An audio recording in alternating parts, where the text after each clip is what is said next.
சத்யா, உன்னோட வாழ்க்கையை அழிக்கிறது தான்டா என்னோட ஒரே ஆசை. கணேசா, உனக்கு எனக்கு எந்த பிரச்சனையும் இல்லை. ஆனால் நீ ரொம்ப தப்பு பண்ணிட்டு இருக்க. நீ செத்து போயிட்டு தான் வதந்தி பதப்பினது நான் தான். உயிரை எடுக்க எனக்கு ஒரு நிமிஷம் கூட ஆகாது. என்னை அழிக்கிறது தான் உன்னோட ஆசைனா அதுக்கு நான் தடையாக இருக்க மாட்டேன். ஆனால் ஒரு நாள் செஞ்ச தப்பெல்லாம் மன்னிச்சது சத்யா அப்படின்னு என் காலில் விழுந்து மண்டிட்டு மன்னிப்பு கேட்குற நாள் ரொம்ப நாள் இல்லை.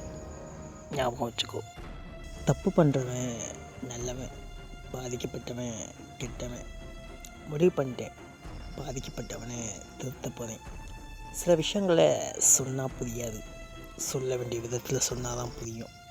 எனக்கு பழி வாங்கணும்னு எண்ணம்லாம் இல்லை, பழி வாங்கணும்னு அவசியம் கூட இல்லை. ஆனால் தப்பு பண்ணவனுக்கு என்னால் ஒரே ஒரு வாய்ப்பு தான் கொடுக்க முடியும், மன்னிப்பு.